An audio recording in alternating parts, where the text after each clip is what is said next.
आणि आता बातम्या सविस्तर पाहूयात। सुरुवातीलाच अतिशय महत्त्वाची बातमी आहे। मिहिर शहासह 12 जणांना पोलिसांनी अटक केली आहे। वरळी हिट अँड रन प्रकरणातील मिहिर आरोपी आहे आणि मिहिरसह 12 जणांना पोलिसांनी अटक केली आहे। विरारमध्ये हा मिहिर सापडला आहे। मिहिरची आई आणि बहिणीला देखील शहापूरमधून ताब्यात घेण्यात आलाय। मिहिरला मदत करणाऱ्या 12 जणांनाही पोलिसांनी अटक केल्याची माहिती मिळते आहे। मिहिरला आता वरळी पोलीस स्टेशनला आणण्यात येईल। वरळीत झालेला अपघात एवढा भीषण होता की हिट अँड रन प्रकरणातील मुख्य आरोपी मिहिर शहा यानं 1.5 किलोमीटर अंतरापर्यंत कावेरी नाखवा यांना फरफटत नेलं होतं। 1.5 किलोमीटर नंतर कार थांबून बोनेट खाली अडकलेला कावेरी यांना त्यानं ओढून बाजूला काढलं। त्यानंतर जखमी झालेल्या त्या महिलेला मदत करण्याऐवजी स्वतः चालवत असलेली कार चालकाच्या हाती त्यानं दिली आणि त्यानंतर गाडी चालवायला बसलेल्या चालकानं देखील कावेरी नाखवा यांच्या अंगावरून भरधाव गाडी नेत त्या ठिकाणाहून पळ काढलाय। ही बाब संपूर्ण सीसीटीव्ही फुटेजच्या आधारे समोर आली आहे। एवढंच नाही तर अपघातानंतर आरोपीचे वडील राजेश शहा यांनी मुलाला पळून जाण्याचा यावेळेस सल्ला देखील दिल्याचं कळतंय। ड्रायव्हरला अपघाताची जबाबदारी घेण्यासही त्यांनी सांगितलंय।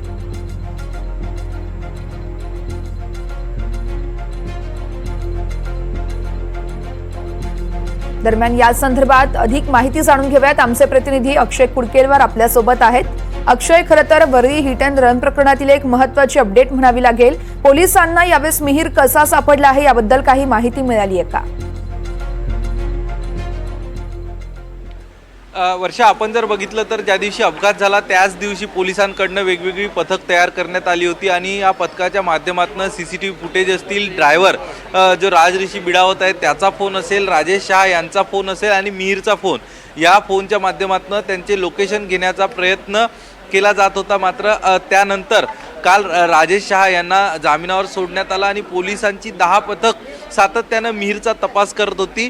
यानंतर पोलिसांना जे मिहिर याचे निकटवर्ती आहे, सोशल मीडिया हँडल्सवरनं मिहिरचे जे काही मित्र आहे यांची माहिती देखील पोलिसांनी गोळा केली होती। त्यांच्या फोनवर देखील, त्यांच्या लोकेशनवर देखील नजर पोलिसांच्या माध्यमातून ठेवली जात होती आणि यानंतर पोलिसांना आज एक गुप्त माहिती मिळाली की मिहिर शहा हा विरारमध्ये असल्याचं पोलिसांना त्यांच्या काही सूत्रांमुळे खबऱ्यांकडनं कळलं। त्यानंतर पोलिसांना काही इलेक्ट्रॉनिक्स एव्हिडन्सच्या सहाय्याने देखील पोलिसांनी तपास केला असता त्यांना निष्पन्न झाला आणि विरारच्या एका फ्लॅटवरनं अलगद हा मिहिर शहा पोलिसांच्या ताब्यात आला।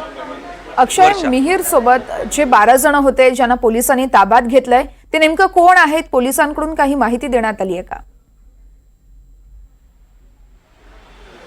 पोलिसांकडनं अधिकृतरित्या हे 12 जण कोण आहे याबाबत माहिती देण्यात आलेली नाही आहे। मात्र आपण जी माहिती आपल्या तिथल्या काही सूत्रांकडनं घेतली आहे, या 12 जणांमध्ये काही मिहिर शहा याचे मित्र होते आणि राजेश शहा हे स्वतः त्या ठिकाणचे शिवसेनेचे उपनेते आहे पालघर जिल्ह्याचे। त्यामुळं राजेश शहा यांचे जे काही कार्यकर्ते पदाधिकारी हे मिहिर शहा याच्यासोबत त्या फ्लॅटवरती ठेवण्यात आलं होतं त्यांना। आणि दुसरीकडे आपण जर बघितलं तर त्याची आई आणि त्याची बहीण यांना देखील ताब्यात घेण्यात आलं। हे सगळे मिळून ही संख्या 12 जणांची होती आहे।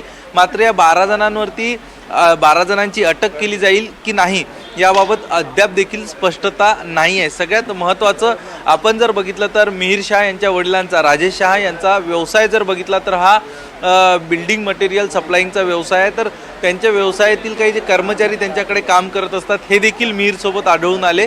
त्यामुळं कुठंतरी मिहिरच्या दिमतीला ही सगळी लोकं त्या ठिकाणी ठेवण्यात आली होती का असाही प्रश्न उपस्थित होतो। त्यामुळं ही 12 जण कोण आहे हे लवकरच स्पष्ट होईल आणि त्यांच्यावर काय कारवाई केली जाईल हे देखील आता स्पष्ट होईल। मात्र त्यासाठी मिहिरला पोलीस स्थानकात आणणं गरजेचं असणार आहे। अगदीच अक्षय, या संदर्भातले प्रत्येक अपडेट तुमच्याकडून जाणून घेत राहणार आहोत। तुर्तास धन्यवाद तुम्ही दिलेल्या संपूर्ण माहितीसाठी।